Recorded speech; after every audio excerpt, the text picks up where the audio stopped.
Hello everyone and welcome back to Ace Attorney Investigations Miles Edgeworth, where we've got 2 dead bodies and we're trying to figure out what exactly happened here, because it seems like they killed each other, but I seriously have my doubts.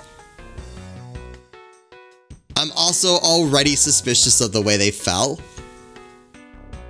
Like, it's one of those things that feels intentional to throw us off. Alright, but I do see the pen in the one guy's pocket, which he had ink on his hands, so that makes sense. But I think there's going to be something to that. I won't rest until I have inspected every suspicious-looking nook and cranny. Alright, what do we got here? I want to look at the weapons again. It looks like Mr. Faraday was stabbed with this knife that Mr. Rell is holding. Ouch! What's wrong, Detective? My stomach started to hurt just thinking about being stabbed. Just keep your mind on the case, alright?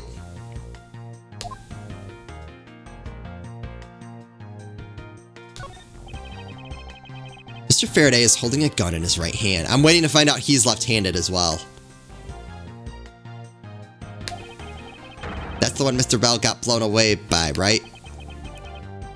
Labby, your answer. Yes, sir. We found that the ballistic markings do match that gun.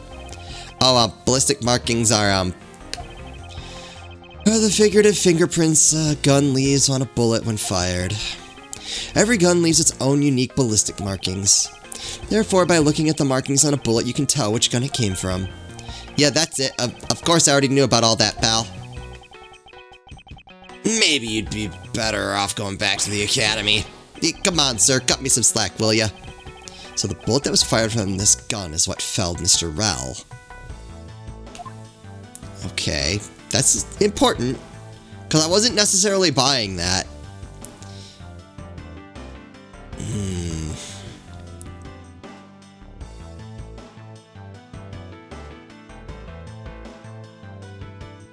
Nope, can't look at the necklace. Alright, what about... First he killed a Cadopian embassy staff member, then he was murdered himself. This guy wasn't exactly an angel, you know. Makes you say that. Oh, he's been hauled into the precinct several times for theft and assault. Definitely the type to have committed a murder or two. That's quite the logical leap, but okay. He did admit to killing Mr. Deadman. Good point, pal. I knew my detective's intuition. That's not detective's intuition! Oh, Gumshoe. Yep. Okay. So assuming if I look at him, I'm gonna get the same. Oh, I should probably look at the wounds, huh? This is life in a courthouse. Yep. Okay, so that's the same.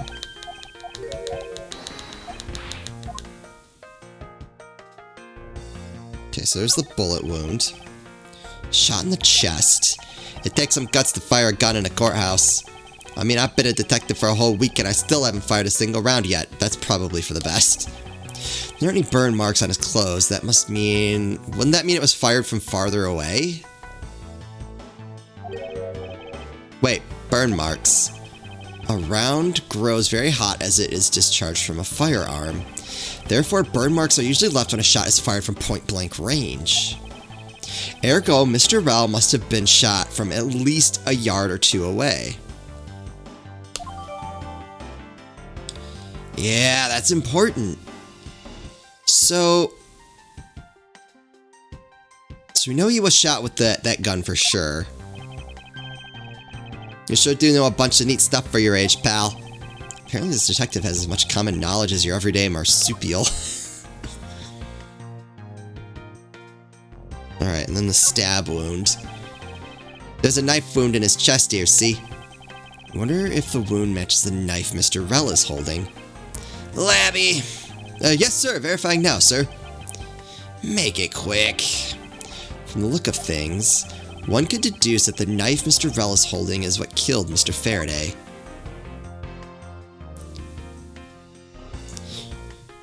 So, right now, logically,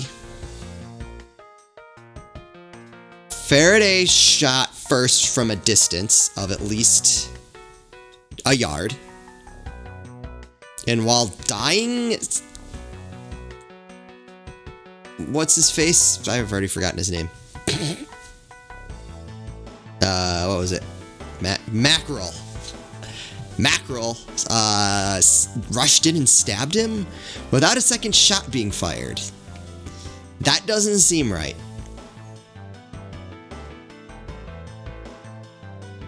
Yeah. Okay, so we need to figure out the contradiction here.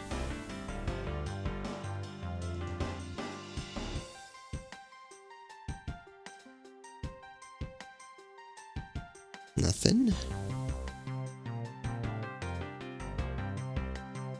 Oh wait. Oh, that's gonna be the knife.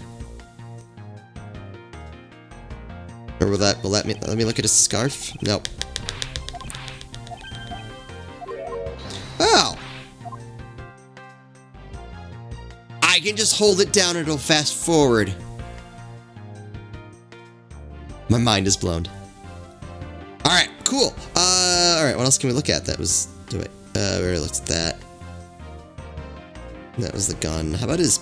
yeah, his pen. There's something in his breast pocket. It's a fountain pen.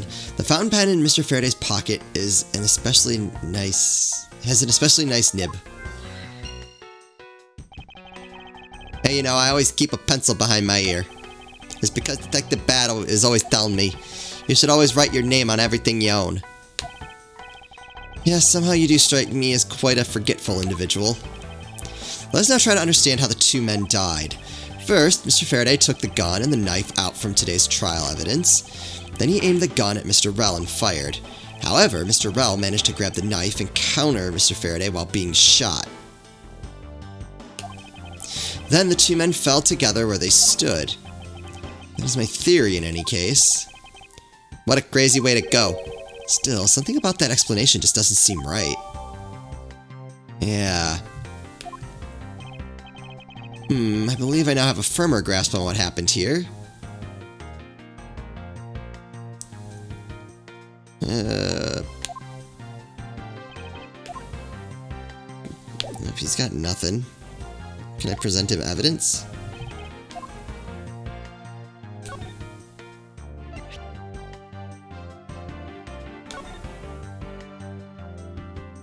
Approximately 4 p.m., discovered immediately after a gunshot was heard. Faraday died of a knife stab to his chest. Rell died of a bullet wound to the chest. There's no gunpowder burn on his clothes, suggesting he was shot from a few yards away.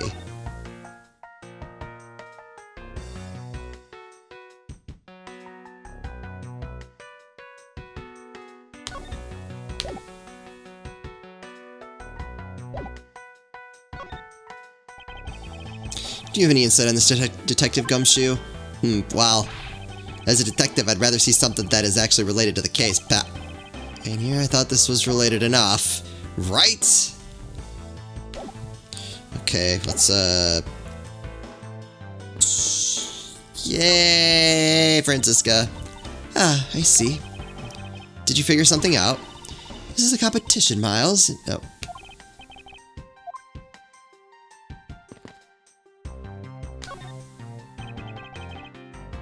TV has been left on. Why are you looking at me like that? It wasn't me. I didn't touch anything. Gumshoe, you do know what'll happen to you if you touch something again. Right. I won't touch anything. I won't even go anywhere near the TV, sir. And you, get back to your investigation, alright? I was planning to do so anyway.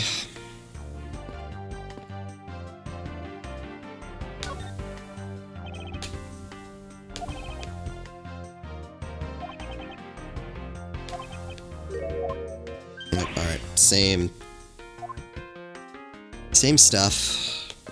You have quite a bit of logic. Maybe we need to put some of that together.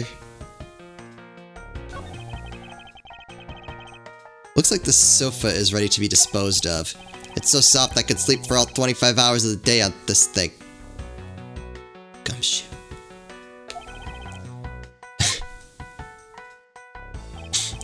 If only I could dispose of him. Alright, let's see. What do we have? We have a neat and tidy table. The tea set and plastic bags on top of the table are completely undisturbed.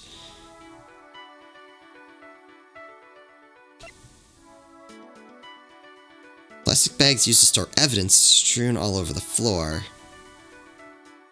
It's hard not to think those two don't go together. No human can climb through these barred windows. The scent of flowers is in the air.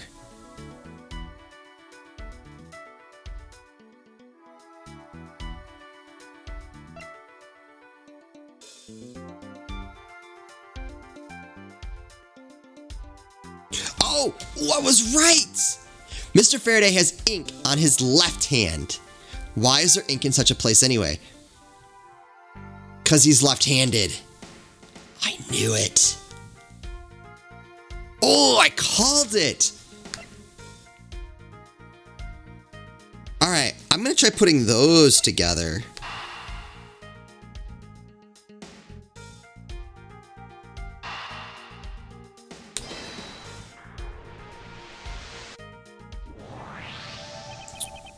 That splotch on Mr. Faraday's hand, I wonder if it might be the ink from his fountain pen.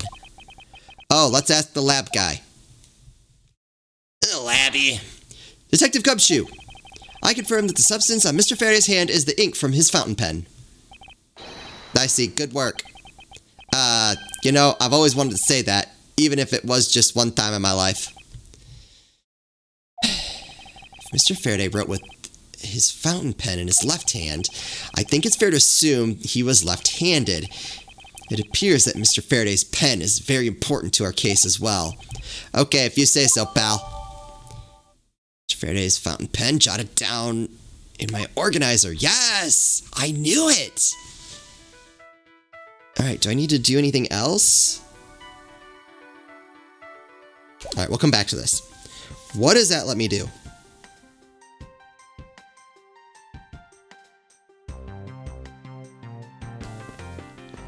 Maybe I should just put together all the logic first. Oh, well, I feel like I'm missing one. I feel like those go together. But I don't know what goes with the lobby number 2 window. Alright, let's give it a try.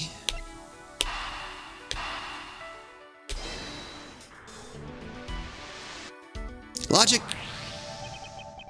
There's a very tidy pile of plastic bags on the table, and yet a portion of them wound up scattered on the floor as well.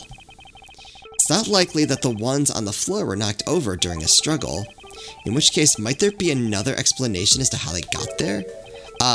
Another reason? I believe it's possible that the blood on the outside of the bag is somehow related. Hey, please get that blood away from me, pal. Detective Gumshoe, whose blood is on the bag? Hold on, let me ask the lab guy. Yeah, Labby. Help these two. Alright, please hurry. Wait till you get a load of this, pal. It's Mr. Faraday's. Okay, so what does his blood being on the bag mean? Do we have enough information to go off of? Oh, and the technician said they didn't find anything else on or in the bag either. It would appear that this bag is a very important piece of evidence. Okay, if you say so, I'll leave it in your hands, pal. Okay, we have a plastic bag. And a pen. I guess there's not much left to investigate, huh?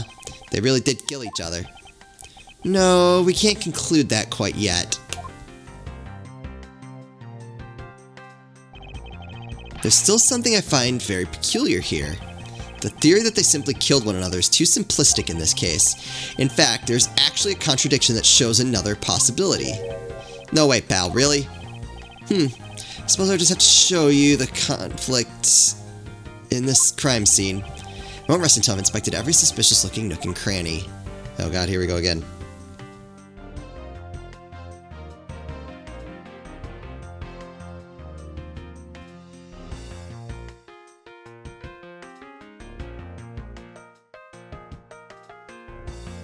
Right? That's gotta be it.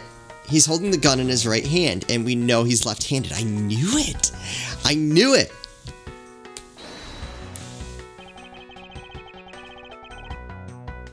Is this spot somehow connected to any of the evidence I hold? Yes! Fountain pen.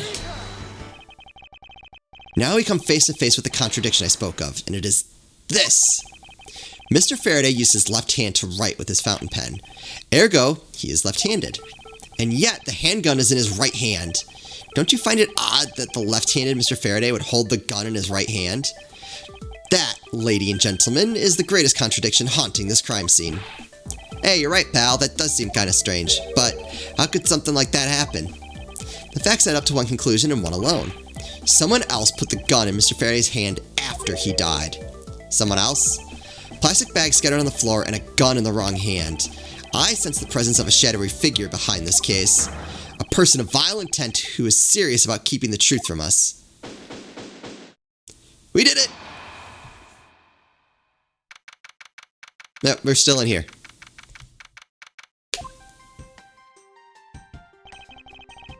Here's the autopsy report.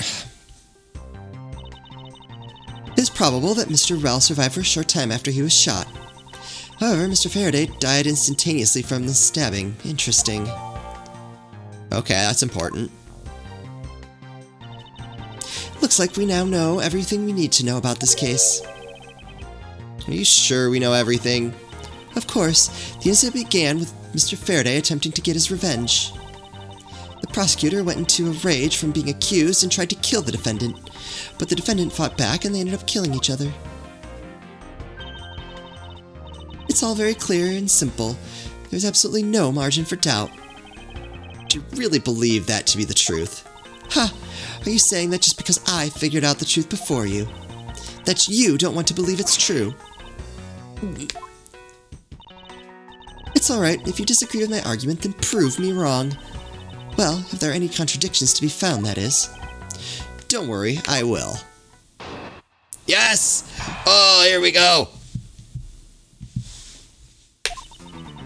Mr. Faraday's death was instantaneous, while Mr. Rell survived for a short time. True. From this, it is obvious that Mr. Faraday died after he shot Mr. Rell. And Mr. Rell, while on the brink of death, stole Mr. Faraday's knife and stabbed him. Those are the facts of this case. Nope. Mr. Faraday's death was instantaneous, therefore he must have attacked first. Proving that logic to be false is probably the fastest way to show her that she's wrong. In that case, I should first look for any holes in her theory.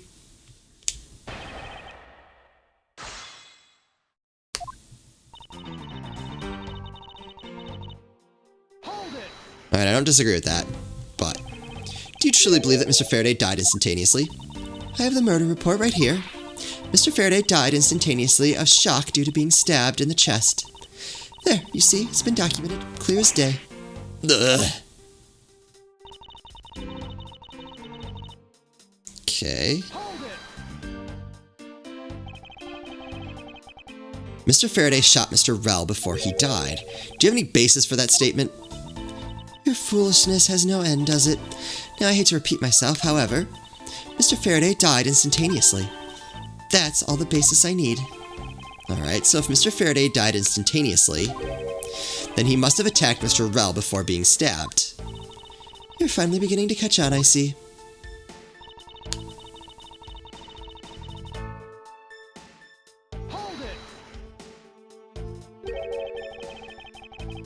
So you believe that the dying Mr. Rell stole the knife from Mr. Faraday. Mr. Rell became desperate as he did not want to die. Human beings can do amazing things when they are put to the test. So the two men struggled. And in the end, Mr. Rell was able to grab the knife and stab Mr. Faraday. The messy condition of this room is a testament to their struggle. There was no struggle. Yes, my logic is perfectly sound. Can you really say that it's perfect? What are you insinuating? Nothing, however, I can't let what you said slide by without further inquiry. One must be clear and precise, so if you could append that statement to your testimony. Fine.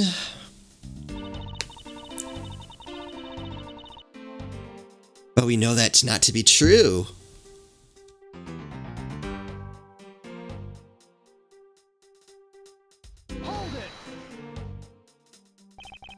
About this statement, Mr. Rell used all of his remaining strength to take the knife and defend himself. One can easily see that they've had a violent struggle. Of course, it's nothing compared to what my riding crop can do. How does one compare the damage her crop can do with the state of this room? Furthermore, all the plastic bags on the floor in this room were scattered there due to the fight. Is there anything else I can explain for you? No, that will be fine.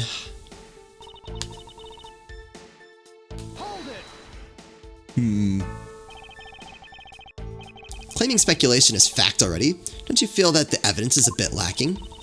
You'll find all the evidence you need just by looking around this room. Mr. Faraday collapsed on top of Mr. Rell. In addition, Mr. Faraday died instantaneously, making a counterattack impossible. Furthermore, the room is a total mess from their fight. I dare say there's more evidence here than you could whip a whip at. Looks like she's becoming more and more confident. In looking at this place, she might have a right to be. After all, everything here seems to support her theory. Looks like you're starting to see my point. I have as good as won our little competition. There's something strange about Francisca's theory. I should compare her claim with the data I've gathered thus far. I just know there's a contradiction in somewhere. Yeah. Right, we know that's true. They struggled, but we know that contradicts evidence we have. Did we get a thing? Gumshoe's testimony. Oh my god, we're relying on Gumshoe's testimony. We are so boned. If the two men were fighting, their struggle would have surely caused quite a bit of noise. However, Detective Gumshoe testified that he heard absolutely nothing. Ha! You place too much faith in that detective's testimony, you know. But for the sake of argument, let's say there wasn't a fight. How then did Mr. Rell get his hands on the knife? Mr. Faraday's bag was sitting right here in lobby number 2. It's not hard to imagine that perhaps Mr. Rell saw a chance to take it out at some point. So, what you're saying is this. Mr. Rell took a chance when he saw opportunity and took the knife from the bag. And then Mr. Faraday shot Mr. Rell after being stabbed.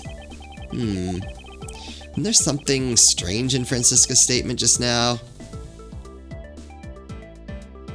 Yes. Wait, something doesn't add up. Oh, really? It's simply not possible for Mr. Faraday to have shot Mr. Rell after being stabbed.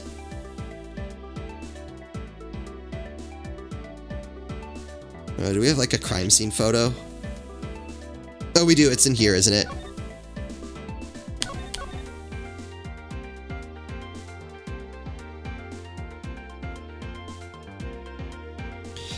Does that mean the shot had to have come second?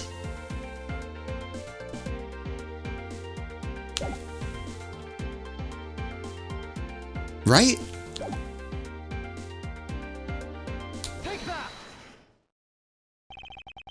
According to the coroner's report, Mr. Faraday died instantaneously, meaning that he died immediately upon being stabbed by the knife. Ergo, he could not possibly have fired the gun after that. Oh, you got me.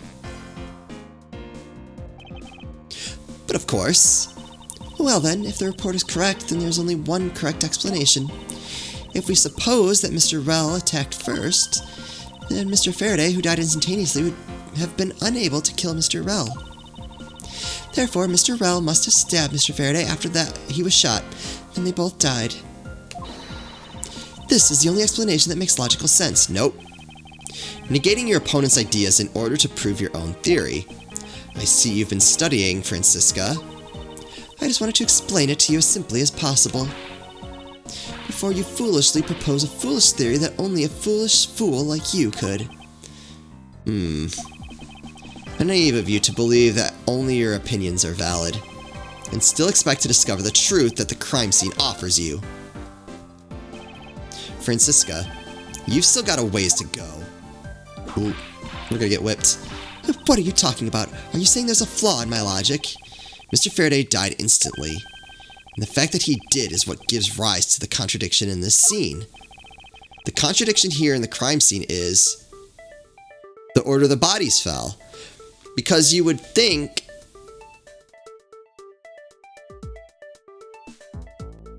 that he would fall first. That's been bugging me since the beginning. Alright, we can definitely rule out the evidence bag's location for sure. The order of events is certainly up in the air, but I feel like the contradiction lies in the order the bodies fell.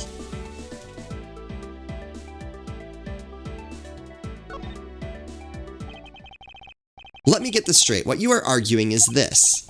Mr. Faraday took the gun from his evidence bag and shot Mr. Rell. Then, the wounded Mr. Rell found an opportunity to take the knife and strike back. Upon being stabbed, Mr. Faraday died on the spot and Mr. Rell died after.